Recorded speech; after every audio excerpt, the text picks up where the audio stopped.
Olá a todos, sejam bem-vindos a mais uma edição do 2+2 não são 4, mais uma vez com o Francisco Mendes da Silva, Nuno Nascimento e Jorge Adolfo, e na sequência das celebrações do 25 de Abril, gostaríamos hoje de propor a discussão das nossas insatisfações em relação ao 25 de Abril. O Sr. Presidente da República fez uma brilhante intervenção, na minha perspectiva, em que abordou que todos nós tínhamos uma perspectiva diferente daquilo que era o 25 de Abril, mas que, fundamentalmente, o 25 de Abril traduzir-se-á sempre numa insatisfação permanente e essa insatisfação é motivo de progresso. E, portanto, eu posso começar por mim, e, portanto, eu nasci em Angola e o 25 de Abril transtornou-me a minha vida. Quando o 25 de Abril se deu, eu tinha 12 anos, portanto, pela questão da guerra civil de Angola, tive regressado a Angola e, portanto, nunca tive particular simpatia pela Revolução de 25 de Abril. Reconheço todos os méritos da democracia, de coisas fundamentais na nossa vida e, portanto, de facto, o progresso que introduziu no país, mas, no fundo, tinha sempre, de alguma forma, uma pedra no sapato, por assim dizer, contra o 25 de Abril. Mas um facto é que a minha forma de pensar evoluiu e hoje, graças ou infelizmente, devido ao aparecimento de um partido como o Chega, fez-me valorizar e fez-me ver aquilo que é a nobreza da democracia, permitir que partidos como o Chega existam, mas também, por outro lado, me sentir e sentir um pouco aquilo quão repelente são aquele tipo de ideologias autoritárias, prepotentes, por assim dizer, fascistas e que de facto me fizeram aproximar ou gostar do 25 de Abril como nunca o pensei fazer. E, portanto, pegando nas minhas insatisfações, portanto, já referi a questão da descolonização, foi de facto uma das minhas insatisfações, e outra é que, apesar do inegável progresso que o país tem tido, somos cada vez mais um país desigual e, portanto, não conseguimos combater as assimetrias que temos, obviamente, e este é, no fundo, resumidamente, as minhas insatisfações. Agora, passava a palavra ao Francisco. Queres começar tu, Francisco, sobre este tema, que é demasiado lato? Sim, mas acho que foi bem melhor. O teu comentário inicial, acho que enquadra bem a minha... dá-me limites e uma justificação à minha primeira intervenção. E tem a ver com o seguinte. O discurso de Marcelo Rebelo de Sousa, eu acho que também foi muito importante. E eu acho que foi muito importante, antes de mais, por isto. Porque talvez nós... É óbvio quando estamos a ouvir estas coisas e estamos tão habituados a estes protagonistas que nós não conseguimos olhar como se estivéssemos no futuro. Isso é natural. Mas é impressionante como nós, ou é bastante importante, como nós temos ainda, nos lugares de protagonismo, pessoas como Marcelo Rebelo de Sousa que viveram os dois lados, os dois momentos. E ele foi muito interessante porque ele colocou-se nessa posição. Viveu muito de perto o anterior regime, porque o pai foi ministro do anterior regime, e com Marcelo Rebelo de Sousa já numa idade de perceber as coisas, na Faculdade de Direito, etc. Foi o último ministro das colónias, se não me engano, o pai de Marcelo Rebelo de Sousa, Baltasar Rebelo de Sousa, e Marcelo Rebelo de Sousa dá uma lição, eu acho muito, muito interessante, quando ele diz aquilo que há pessoas que tiveram razões de insatisfação justificadas, ou melhor, compreensíveis. O caso que tu deste, o caso da descolonização, pessoas que tiveram a sua vida completamente desregulada, etc. E pessoas que acreditavam que era melhor uma transição um pouco mais amadurecida, etc. Então nós conhecemos isso tudo. Mas ele diz... também há uma ideia mítica do que era o regime antes do 25 de Abril, como se fosse uma coisa sustentável quando há muito tempo, é o que ele diz, mesmo as pessoas que o viviam por dentro sabiam que não era sustentável há muito tempo. E eu acho que isso foi muito interessante, ou seja, eu ouvi algumas pessoas também dizer, bem, lá está ele outra vez a falar que é que isto interessa, está sempre a falar do passado. Eu acho importante, enquanto temos vivas as pessoas que viveram por dentro, não só o início da democracia, não só o período da transição, mas também o período antes do 25 de Abril, é muito importante que, ainda nestes discursos que ficam para a história, até porque ficam registados, são cerimónias solenes e ficam registados no passo plenário, nos registros oficiais da Assembleia da República, das instituições, é importante isto estar lá escrito para historiadores, nossos filhos, nossos netos, um dia poderem apreciar. Depois há outra coisa que tu dizes sobre, que eu também acho muito interessante, e nós já tivemos algumas conversas pessoais sobre isso, sobre como o Chega te fez olhar para tudo aquilo de modo diferente. E eu, às vezes também penso nisso, desta perspectiva, sempre que há um 25 de Abril, ou nos últimos recentes, toda a gente diz, bem, o Chega gostaria de regressar ao 24 de Abril. Eu não sei se isso é exagero, se é eufemismo, se peca por defeito. Porque, na verdade, reparem, eu já escrevi na última coluna do Público, admito que de forma um pouco provocatória, mas de uma certa perspectiva parece que às vezes André Ventura é mais fascista ainda que Salazar, no sentido em que não é bem assim que eu gostaria de formular. É fascista onde nem Salazar era fascista. É verdade que o antigo regime incluía fascistas, dos verdadeiros, especialmente mais no início. É verdade que tinha todas as características dos autoritarismos de direita que podemos considerar, de modo lato, os fascismos do século XX. Mas havia ali uma coisa que era diferente do fascismo inicial, que era o que animava o Estado Novo, era uma ética da ordem a todo custo. Aquilo que justificava na cabeça daquelas pessoas, justificava erradamente, a meu ver, o cerceamento das liberdades, o cerceamento da igualdade, era fundamentalmente o medo da desordem democrática. O medo da desordem democrática é que na cabeça deles desaconselhava a democracia. Nós, se virmos o Chega é exatamente o contrário. O que o anima é uma ética da desordem. O Chega está convencido que chegará mais rapidamente ao poder quanto mais desinstitucionalizado for o processo político, quanto mais inorgânico, quanto maior for a bandalheira.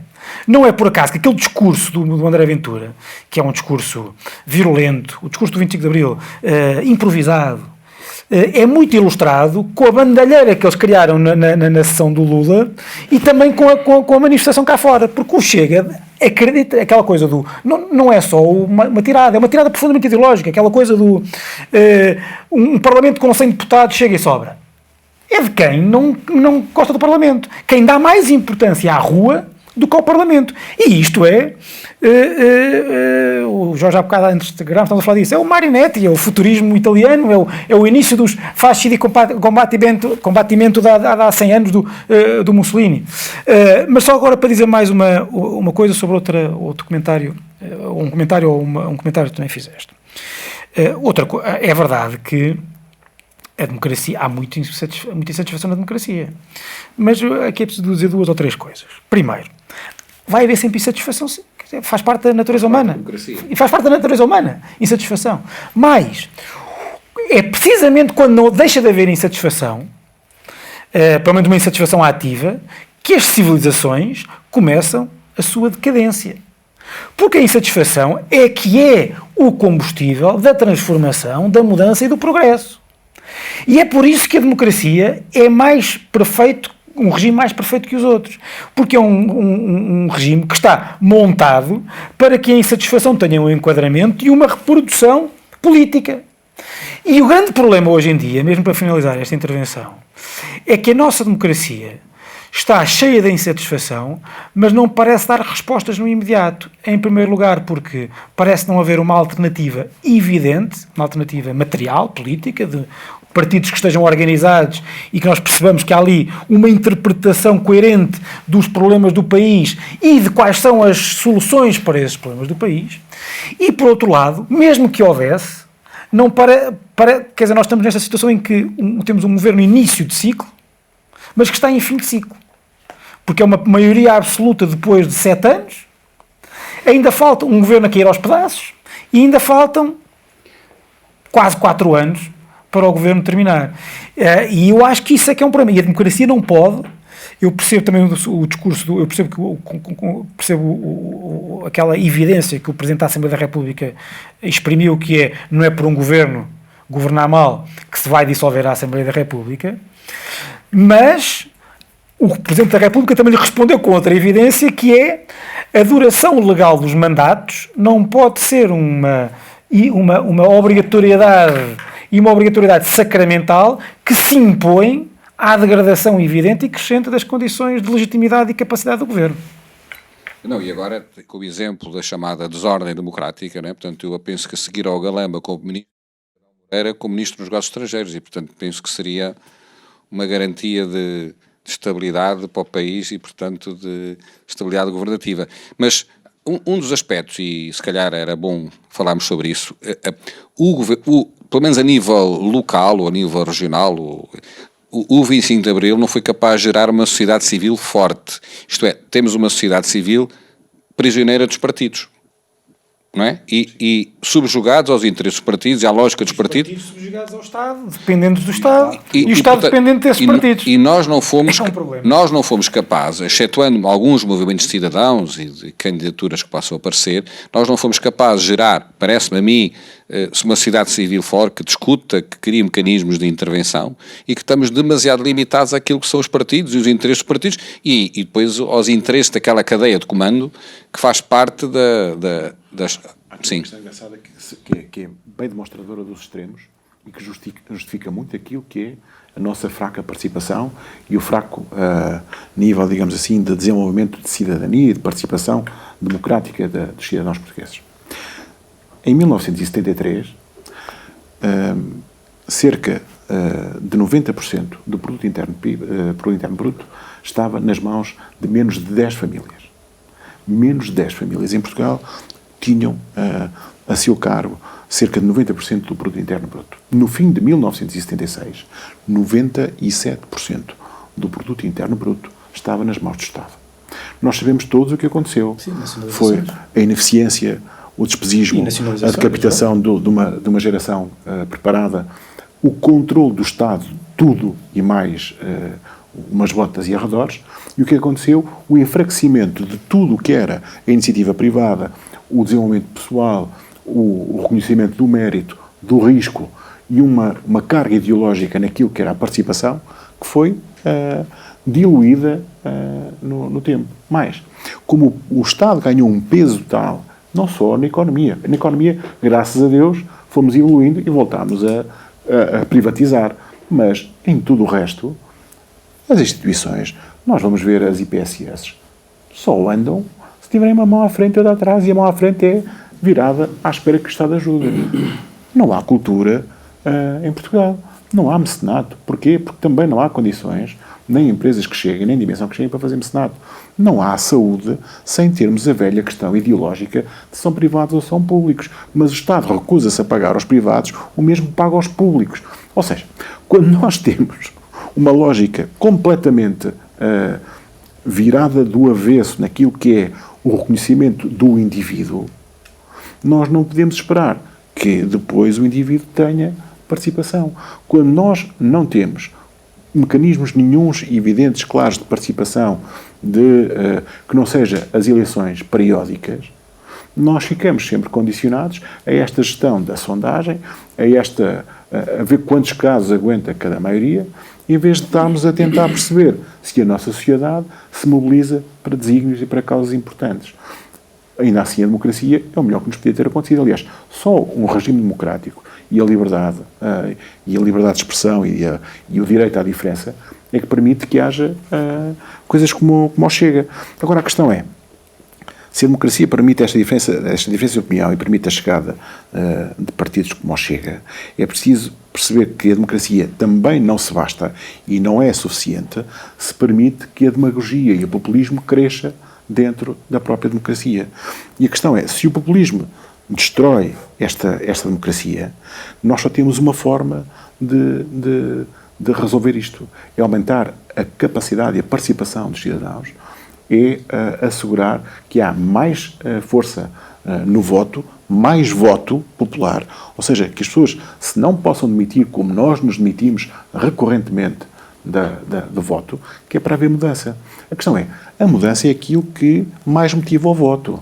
A vontade de mudança, aquela satisfação que nós temos, é aquilo que nos mobiliza para mudar, para evoluir a democracia. Quando a democracia não tem essa evolução, é quando nós temos momentos disruptivos, temos as revoluções, como tivemos o 25 de Abril. Agora, se nós não formos capazes de voltar a valorizar a participação individual e não tutelada pelo Estado, pelos diferentes níveis de administração, nós não vamos conseguir ter uma sociedade suficientemente forte para ter opinião e para condicionar o decisor. O problema é que, como nós temos um Estado tão forte, é o decisor que influencia os eleitores e não são os eleitores que influenciam a decisão. E isto é a inversão daquilo que é a base de um regime democrático maduro e adulto. Ainda não somos. Andamos muito, graças a Deus, mas ainda não estamos lá no sítio. Jorge Adolfo. Ora, em primeiro lugar, eu gostava aqui de fazer a minha intervenção esta primeira intervenção, dividindo em duas partes. Uma primeira parte que a primeira e a segunda, a parte A e a parte B. Então, na primeira parte, dizer só duas coisas. O salazarismo caracteriza-se e caracterizou-se fundamentalmente por três coisas. Era antiliberal, antiparlamentar e anticomunista. Depois, sobretudo no pós-Segunda Guerra Mundial. Ele era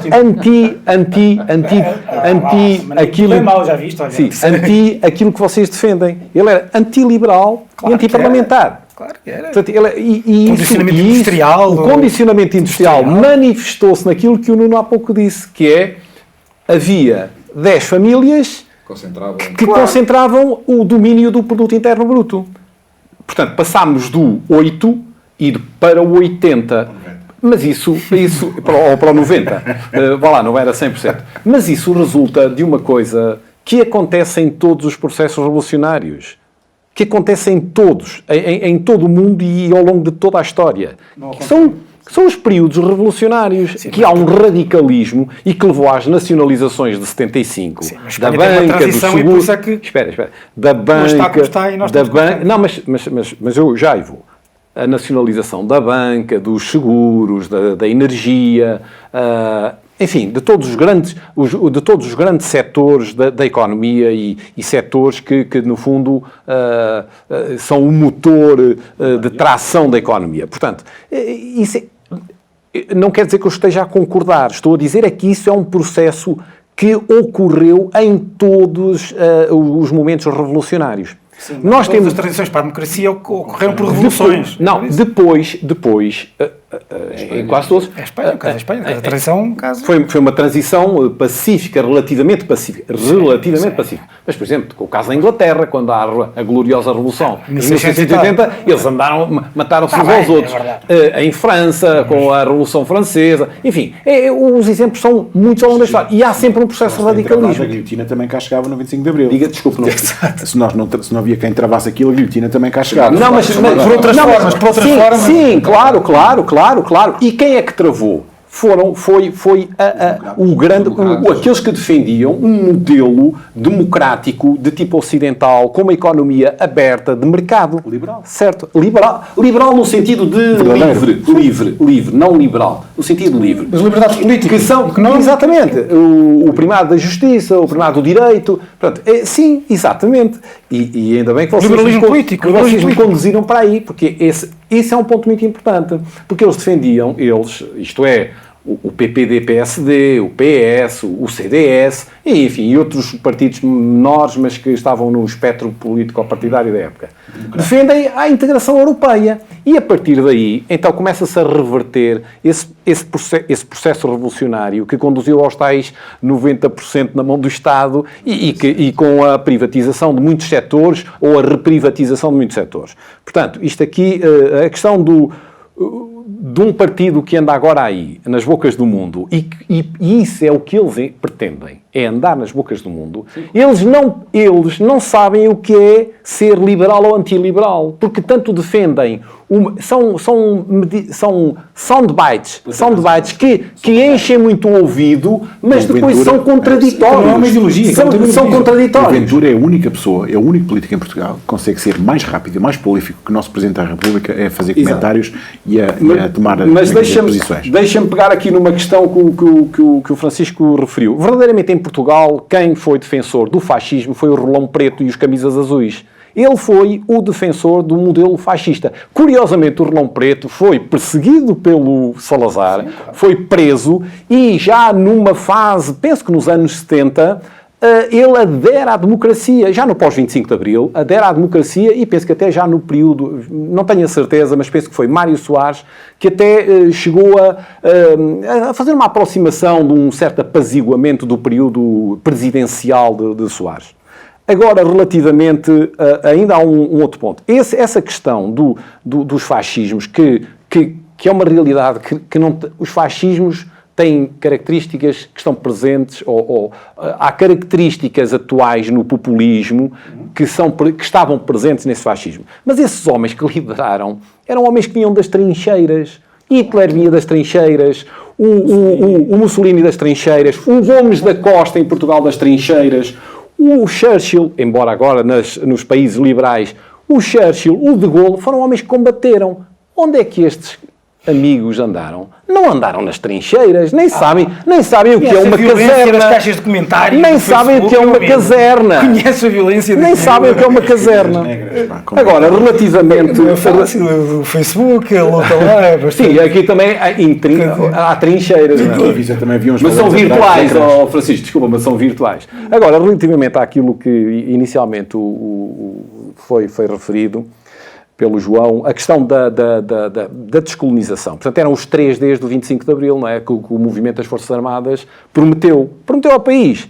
E isto é que é raro na história, é ocorrer uma revolução protagonizada por militares e eles dizerem assim, meus amigos, nós temos aqui um documento, olhem, tomem lá, isto é vosso. Claro que ficaram resquícios que foram sendo apagados com o tempo, mas verdadeiramente eles cumpriram. E não se pode dizer que não cumpriram. Eles entregaram o país à sociedade civil, ao povo, como o Marcelo dizia. Entregar é a expressão correta. Entregar pelas eleições, pelos partidos políticos. Havia partidos políticos. Portanto, eles quiseram uma democracia do tipo ocidental, com multipartidarismo.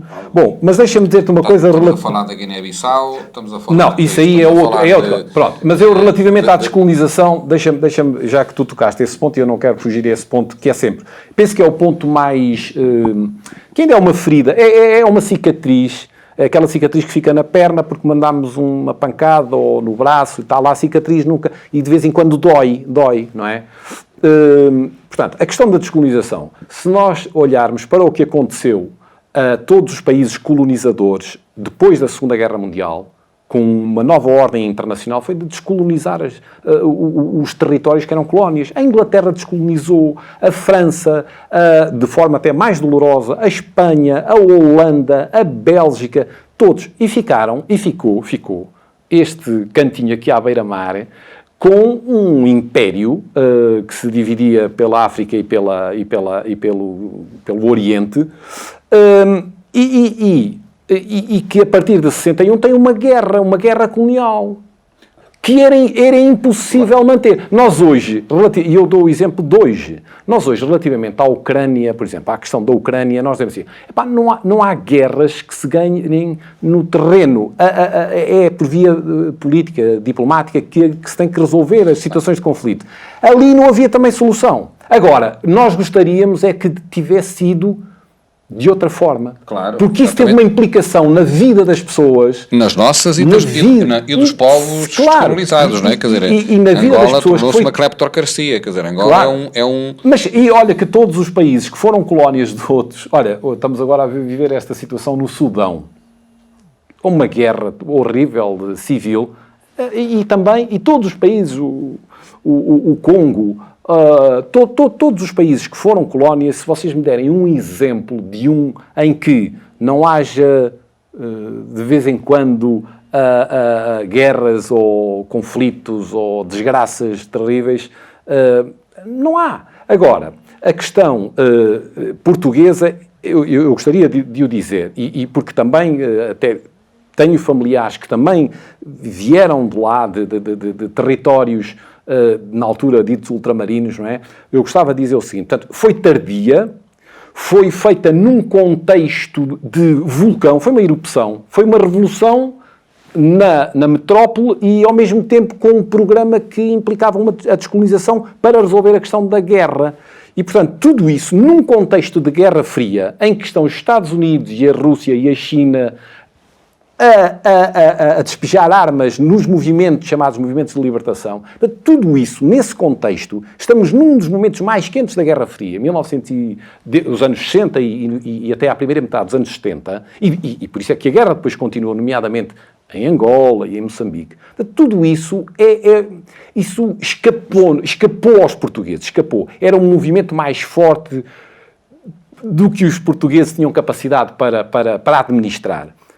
Agora, uma coisa eu sinto algum orgulho em perceber que muitos desses ditos retornados, ou expatriados, enfim, por uma questão de simplificação, chamemos retornados, foram integrados, triunfaram, é o teu caso, conseguiram ultrapassar essas dificuldades, foram integrados, os filhos tiraram curso superior, são pessoas de sucesso, umas em profissões de todo o tipo, quer dizer, isso quer dizer, nós podemos olhar até com um certo orgulho pela capacidade que eles tiveram e também que o país teve em integrá-los. Olha que nós temos casos na Europa que isso não aconteceu. Olhem para a França. E mesmo em Espanha. Quer dizer, nós temos casos que não se comparam ao que aconteceu com esses portugueses que vieram. Portanto, evidentemente, isto não desculpa erros, atropelos, radicalismos que ocorreram. É uma insatisfação e, portanto, pegámos no tema das insatisfações e, portanto, Francisco, uma insatisfação que tu sintas em relação às tuas expectativas em relação ao 25 de Abril que tu esperavas? O que é que eu pensava quando foi o 25 de Abril? Não pensavas? Não pensava, não era nascido. Não, mas posso responder da seguinte forma, fazendo um enquadramento e depois respondendo diretamente. Nós quando fazemos se nós quisermos medir o grau de insatisfação com base na abstenção, nos votos brancos, nos votos nulos e no voto, se quiseres, nesse partido populista, ou até noutros partidos que foram votos de protesto e ainda continuam a ser. Porque, em certa medida, por exemplo, o PCP não é um voto de protesto, porque sempre foi um partido antissistema. O Bloco de Esquerda, nos seus tempos iniciais, era um voto de protesto porque se colocou contra o sistema. Nós, hoje em dia, há muita gente que fica estupefacta e perplexa e não percebe, muitas vezes, não é propriamente a votação do Chega, mas de onde é que aquilo vem. Porque entende-se que, às vezes é difícil ver, porque nós estamos a olhar para os partidos, para os outros partidos. De onde é que isto veio? Onde é que isto veio? Como é que veio? Sim, o PSD perde, mas também cresce muito a iniciativa liberal, o PS não desce para baixo a um certo nível. De onde é que aquilo vem? E grande parte dos estudos mostra uma coisa bastante interessante, que é o Chega cresce à medida em que diminuem os votos brancos e nulos. O que quer dizer que muita gente vota ali com a mesma ética com que vota com que faz faz um desenho obsceno no boletim de voto. No boletim de voto, sim. Ou que não vai, ou que deixa em branco. Ou que deixa ir um time de resto candidatar-se. Ou que deixa... Há ali um grande voto há ali uma grande dose, que eu acho que isso, as pessoas às vezes dizem, mas este tipo de incongruência e de falta de estrutura programática, ideológica, intelectual, é uma fraqueza. É, mas por outro lado, também é uma força, porque é um voto totalmente irresponsável. As pessoas não têm que pensar muito naquilo. As pessoas que estão chateadas com o sistema, com o regime, e estão insatisfeitas, votam no Chega como antigamente faziam um manguito. É isto. Sendo que eu prefiro o manguito. Está bem, certo. Mas agora deixa-me só já agora dizer, para também não convém, eu lembro no tempo, uma grande parte da discussão à esquerda, ou vinda da esquerda, do tempo da Troika, por exemplo, era o de que, e eu acho que até tinham alguma razão, que é o problema de nós estamos a fazer estas políticas e impor políticas que vão impedir o crescimento, que vão levar a dor social, etc., é que estamos a tirar as pessoas para o populismo. Porque vamos criar insatisfação, vamos criar desagrado com o sistema e há de aparecer aí porque sabia-se que isso tinha acontecido antes, isso já estava a acontecer antes noutros países, Itália, etc. Havia já o germen de partidos extremistas à esquerda e à direita em Espanha, em França havia-se o caso claro. Mas a verdade é que nós, neste momento, estamos com o PS há 8 anos no governo. E a maior parte deles foi em coligação com a esquerda, com os partidos da esquerda. E, portanto, essa ideia... E deixámos de os ouvir dizer que o problema do populismo é o problema das políticas do governo. Porquê? Porque agora o governo é deles. Mas a verdade também é esta. O Chega cresce durante a governação da esquerda. E se cresce, e todos aqui aceitamos que cresce por causa da insatisfação, então a causa da insatisfação tem que estar fundamentalmente na esquerda. E onde é que eu tu agora vou... E agora onde é que tu vou... Agora onde é que eu estou... Agora onde é que eu estou... O PCP e o Bloco dizem, está bem, mas a governação do PS é uma governação de direita, neoliberal, etc. Não sei como é que o PS descalça esta bota. Agora também era importante, para tentarmos até pôr uma âncorazinha rápida na nossa realidade. Se as coisas são ditas assim, se o voto nos chega é um voto de insatisfação, de quem está chateado com o sistema e porque sente que não está representado pelo poder, também é interessante ver que a votação do Chega é muito superior em zonas do interior. Como, por exemplo, visou do que na maior parte das zonas dos grandes centros ou do litoral.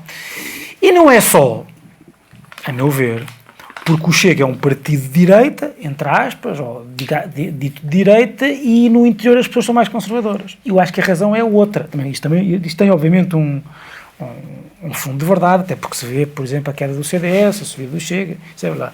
Mas é também porque é no interior que as pessoas estão mais insatisfeitas por se sentirem mais afastadas do poder.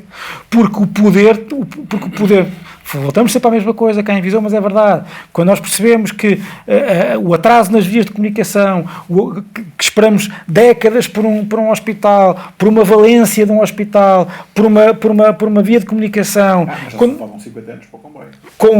Daqui a 50 anos talvez tenhamos o comboio. As pessoas começam-se a afastar, começam a se sentir... Quer dizer, não interessa, e portanto eu vou votar, não, como já sei que aquilo em qualquer partido dito sério não vai ter nenhum efeito no meu voto, vou fazer ou o branco, ou o manguito, ou o Chega, que para essas pessoas é exatamente a mesma coisa. É um voto nulo. É um voto nulo, o voto do Chega é um voto nulo. O problema é que depois no cômputo geral não é um voto nulo, é um voto contraproducente. Se fosse só nulo não era voto todo. Olha, a mim o que me faz falta... na democracia... é avisar a malta. É avisar a malta de que deveríamos ter conseguido ganhar uma proximidade entre eleitos e eleitores que, curiosamente, eu acho que não ganhámos. O simples facto de votarmos não nos aproxima dos eleitos. Eu vou-vos dar um exemplo. Nós aqui somos, acho eu, pessoas informadas. Aqui na mesa conseguimos dizer de cor e à primeira os nomes de todos os deputados que elegemos em Viseu para a Assembleia da República. Eu não sei. E acho que nenhum de nós consegue. Eu sei, mas não digo. Pronto. Não sei. Não consigo. Ninguém sabe. E se nós fomos... Ok, nós estamos aqui e conhecemos mais ou menos quem são... Nós sabemos, conseguimos responder quem são os eleitos na Câmara Municipal. Somos daqui e temos uma proximidade, acesso à informação, sabemos. Mas se nós chegarmos ali à rua e começarmos a perguntar, acreditam que alguém consegue responder? Não. Ou seja, estamos longe dos eleitos. E este método e este sistema democrático precisava ter evoluído e não o fez. Esse sistema eleitoral tinha que ter mudado, tinha que nos ter aproximado. Tínhamos que ter sido capazes de não perder a juventude como perdemos na política. Os jovens hoje não querem saber quem é aquele. É o Primeiro-Ministro. Não, atenção. Não, deixa-me só fazer um isto acontece. Não só acontece, como não é por acaso que o Partido Socialista, depois de ter tentado tudo e não ter conseguido subir nas sondagens, dizendo que os Casas e Casinhos eram bolha mediática, fazendo o pacote de habitação, que foi uma desgraça mediática, foi para os Unicos. Porque se vocês vão ver os estudos eleitorais, o PS tem maioria absoluta só ganhando num escalão etário, que são os maiores de 65. Isto é impressionante. O que quer dizer que não só a pirâmide etária está completamente invertida, como no processo político só participam os mais velhos. Os mais novos estão totalmente afastados do processo. Como é que uma democracia assim sobrevive? Eu não sei. Não sei. Claro, está bem, admito que sim. Mas a questão é só que provavelmente outros governos tentam inverter. O PS diz assim, não conseguimos de outra forma, vamos aumentar as pensões, não vamos tratar. Da carreira dos professores, não vão tratar da carreira dos professores. A justiça está completamente parada porque há uma greve há semanas dos funcionários judiciais. A Ministra da Justiça nem se ouve, não quer saber, o Primeiro-Ministro não quer saber, nem faz a mínima ideia do que isso é, não trata do Sistema Nacional de Saúde, não tratamos das escolas, não tratamos de nada. É só, que dinheiro é que há? É este. É para os pensionistas. Acabou. É isto. Esta é a democracia portuguesa. A questão é, isto só é possível porque não há participação. Porque a participação está limitada e os eleitores não têm acesso a informação suficiente para decidir. Há aqui uma questão que é pior. Também, olhando ao espelho, que se calhar não querem ou não fazem por isso, ou admitimos. O nosso sistema afastou, é o que eu estou a dizer, o nosso sistema não foi capaz de mobilizar os eleitores para a decisão. Afastou-os naturalmente, ou seja, tornámos-nos incrédulos sobre o sistema e, portanto, em vez de o tentarmos mudar por dentro, permitimos que fenómenos como o Chega, uma parte, notei que fizeste como o Luís Montenegro, não foste capaz de dizer o nome do partido, mas fenómenos como este aproveitam-se desse descrédito. Aproveitam-se desse descrédito. Se vocês repararem, nós às vezes falamos sobre isso, que é das gerações que vêm, ou seja, nós estamos a falar de uma mudança geracional, quase já não há políticos, não há ativo, ainda há muitos, mas há cada vez menos que conseguem fazer a transição ou assistiram à transição dos dois regimes. Mas quando nós pensamos nas gerações que vêm, vocês não veem, tirando honrosas exceções, pessoas que fizeram uma vida com independência, tiveram uma vida profissional.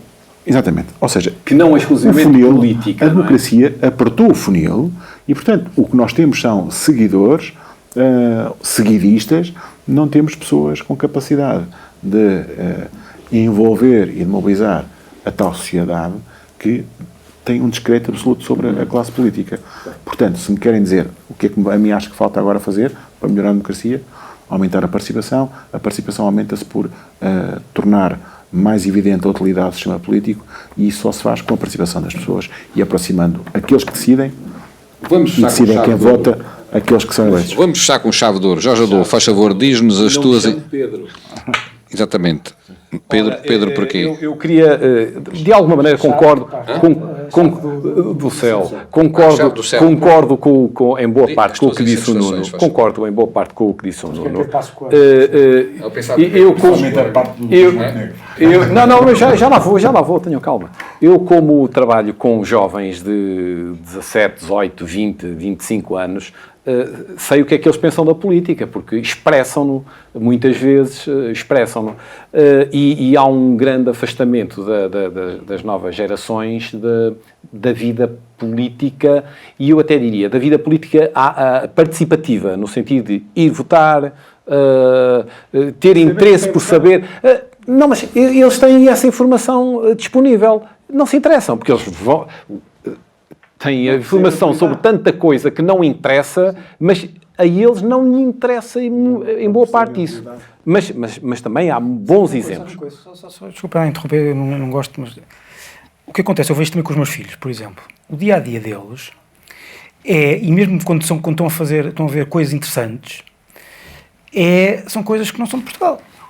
O mundo dos miúdos hoje em dia é um mundo que é determinado fora daqui, quer dizer, não estão a ver séries portuguesas, não estão a ver políticos portugueses, estão a ver uma realidade que não é deles, e portanto votar, ou seja, talvez, isso é um problema, porque é um desafio, porque nós vamos ter cada vez mais gerações que não se sentem ligadas à sua terra, ou ao seu país, ao ponto de quererem ter uma palavra a dizer sobre isso.